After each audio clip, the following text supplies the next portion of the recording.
मैं हूं रचना। शुरुआत करते हैं सुपरफास्ट 100 की। नमस्कार, मैं हूं आपके साथ मैत्री त्रिपाठी। पहली बड़ी खबर महाराष्ट्र से। बीजेपी और शिवसेना का 25 साल गठबंधन टूटना तय है। महाराष्ट्र में सीट बंटवारे को लेकर दोनों ही पार्टियां अपनी अपनी मांग पर अड़ी हुई हैं और एक दूसरे का प्रस्ताव मानने को तैयार नहीं है और न ही कोई बीच का रास्ता निकल पा रहा है। बीजेपी ने शिवसेना के उस नए फाइनल प्रस्ताव को भी खारिज कर दिया है जिसमें शिवसेना ने बीजेपी को 119 सीटें ऑफर की थी। महाराष्ट्र बीजेपी के नेताओं ने दिल्ली में प्रेस कॉन्फ्रेंस कर कहा कि बीजेपी को 130 सीटें चाहिए। जो फिगर हमने 135 की दी थी, कल देवेंद्र जी फडणवीस ने मिलकर वो 130 की कही थी। बीजेपी ने शिवसेना के फाइनल प्रस्ताव पर नाराजगी भी जाहिर की। महाराष्ट्र बीजेपी के नेता विनोद तावड़े ने कहा कि गठबंधन में कोई आखिरी प्रस्ताव नहीं होता और न ही इस तरह का प्रस्ताव टीवी चैनल्स के माध्यम से मिलना चाहिए था। युति अगर टिकानी है तो कोई अंतिम प्रस्ताव नहीं होता, जब तक टिके तब तक चर्चा चलती रहती है। ऐसे प्रस्ताव चैनल्स के द्वारा, न्यूज के द्वारा न आते हुए इस विषय में मिलकर हम स्वाभाविकता चर्चा करेंगे। महाराष्ट्र बीजेपी के वरिष्ठ नेता एकनाथ खडसे ने कहा कि शिवसेना उन 59 सीटों में से हिस्सा दे जिसे वो पिछले 25 सालों से हारती रही है। उन्होंने कहा कि बीजेपी भी 19 सीटों पर हारती रही है, इसीलिए हारने वाली इन सभी सीटों पर फिर से फैसला हो। दिल्ली में बीजेपी ने शिवसेना के ऑफर और सीटों को लेकर घंटों माथापच्ची की। बैठक में पार्टी अध्यक्ष अमित शाह और केंद्रीय मंत्री नितिन गडकरी समेत महाराष्ट्र बीजेपी कोर कमेटी के नेता थे। बैठक के बाद बीजेपी ने कहा कि शिवसेना का ऑफर मंजूर नहीं। दरअसल शिवसेना प्रमुख उद्धव ठाकरे ने बीजेपी को 119 सीटों पर लड़ने का फाइनल ऑफर दिया है, जबकि शिवसेना खुद 151 सीटों पर लड़ने पर अड़ी हुई है। वहीं बाकी सहयोगी दलों को 18 सीटों का ऑफर है।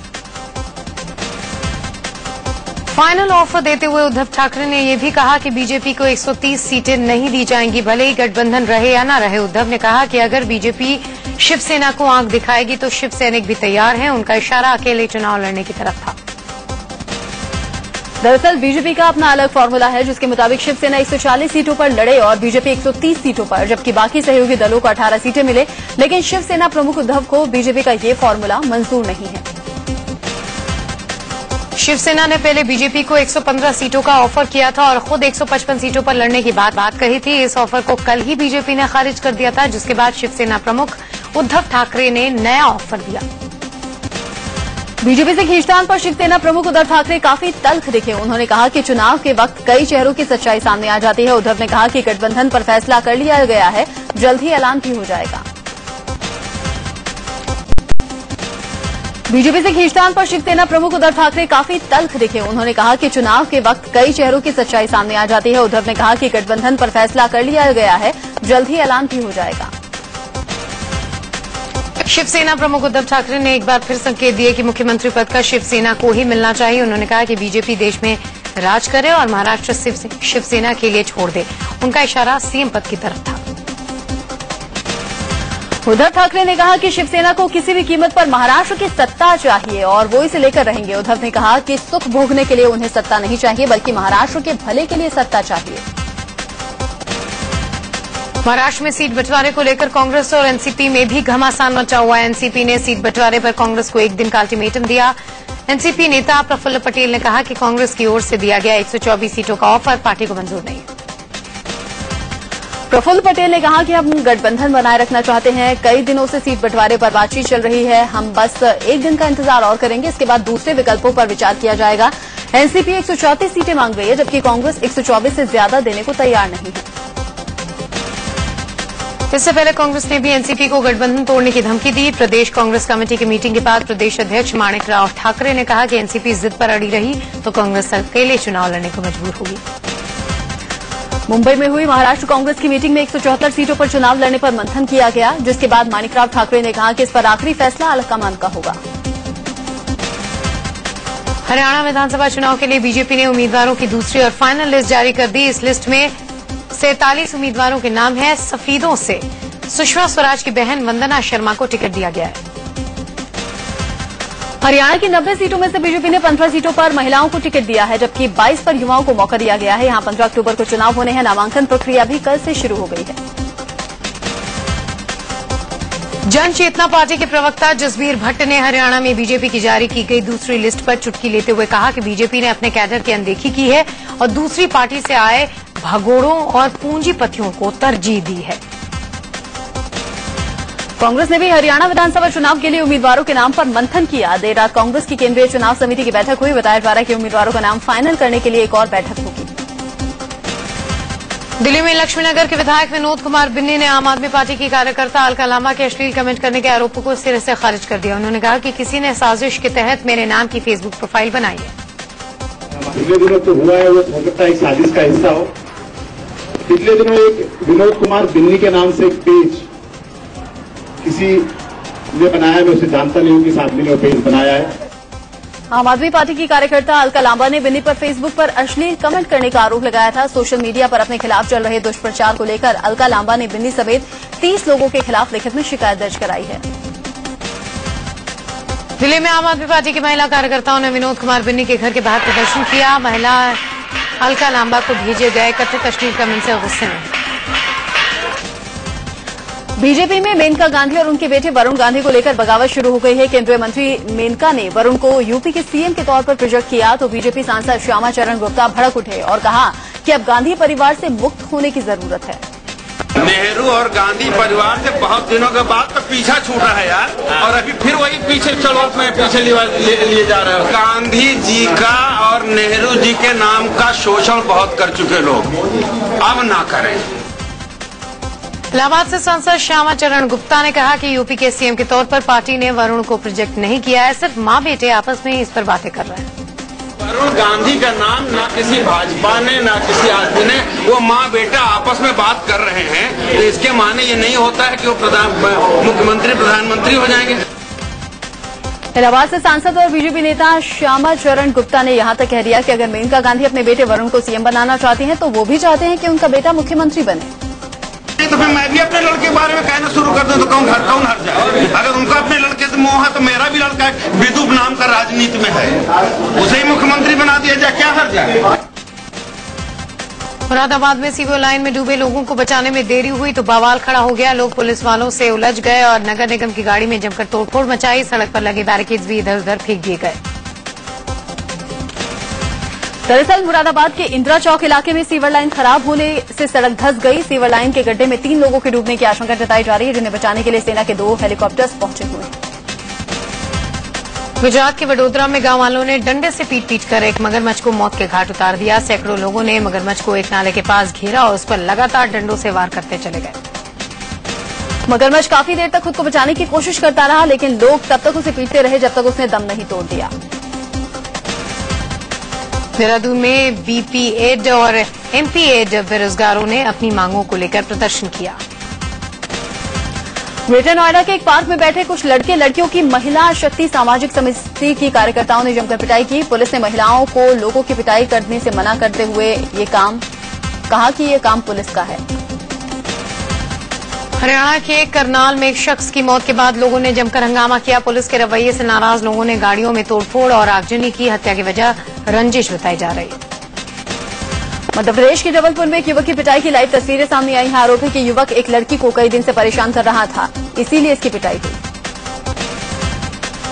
बताया जा रहा है कि पीड़ित लड़की एक मोटरसाइकिल कंपनी के शोरूम में काम करती है। वहीं इस युवक से उसकी दोस्ती हुई थी, जिसके बाद युवक इस लड़की पर धर्म बदलकर जबरदस्ती शादी करने के लिए दबाव डाल रहा था।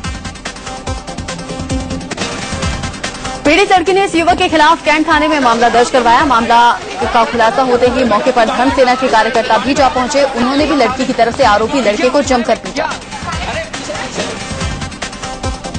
हाथरस में खराब चिप और पेन ड्राइव बेचकर एक दुकानदार से ठगी कराने वाले 2 युवकों को लोगों ने जमकर पीटा। यूपी के हाथरस में गुस्साई भीड़ ने जमकर हंगामा किया। लोगों ने 2 वकीलों के दफ्तर में तोड़फोड़ कर आग लगा दी। समारोह में हंगामा होते देख मौके पर मौजूद पुलिस वालों ने जमकर लाठियां बरसाई। दिल्ली के गीता कॉलोनी इलाके में बंद दुकान के अंदर एक शख्स की लाश मिलने से सनसनी फैल गई। मोहित नाम का शख्स 2 दिन से घर से लापता था। दिल्ली के एलएनजेपी अस्पताल की स्टाफ कॉलोनी में एक नर्स की दर्दनाक तरीके से हत्या करने का मामला सामने आया है। नर्स एलएनजेपी अस्पताल के क्वार्टर में अकेले रहती थी। पुलिस ने नर्स की हत्या के पीछे लूट की आशंका जाहिर की है।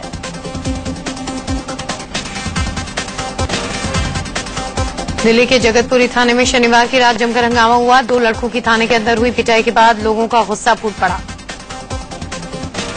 थाना परिसर में लोगों का हंगामा चल रहा था, लेकिन कोई पुलिस वाला बाहर नहीं निकला। लोगों का आरोप है कि पुलिस वालों ने दोनों लड़कों को मामूली बात पर उठा लिया और थाने लेकर उनकी डंडों से पिटाई की। लोगों ने नारेबाजी रोकने के बाद थाने में तोड़फोड़ शुरू कर दी। पुलिस की गाड़ी को भी निशाना बनाया गया। काफी देर तक जारी तोड़फोड़ के बाद मामला शांत किया गया।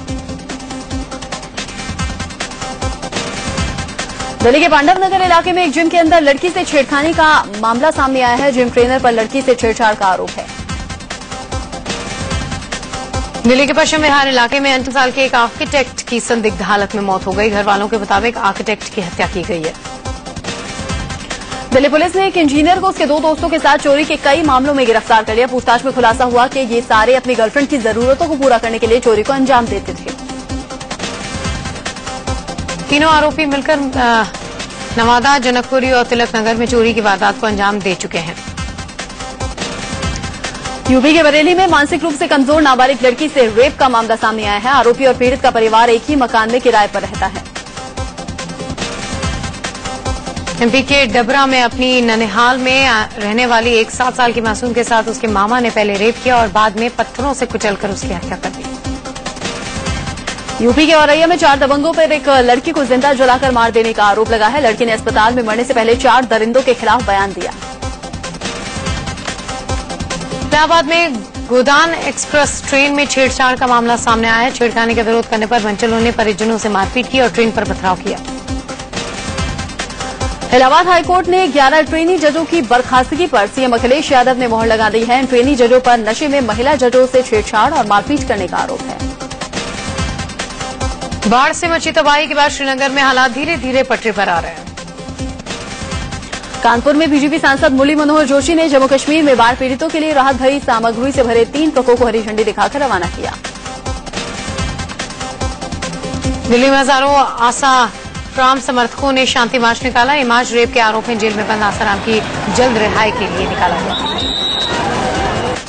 अब साइकिल सवारों को भी हेलमेट पहनना अनिवार्य होगा। मोदी सरकार ट्रैफिक नियमों में बदलाव करने वाली है, जिसके मुताबिक साइकिल सवार ने हेलमेट नहीं पहना तो 1500 रुपए तक का जुर्माना हो सकता है। मौजूदा ट्रैफिक कानून के दायरे में साइकिल नहीं आती, लेकिन केंद्र अब इसमें बदलाव कर साइकिल सवारों के लिए नए नियम कायदे बनाने वाला है।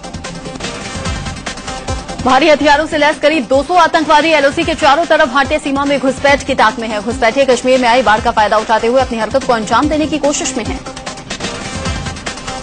सेना के मुताबिक हाल में आई बाढ़ के चलते 50% से ज्यादा कैंटोनमेंट एरिया जलमग्न हो गया है।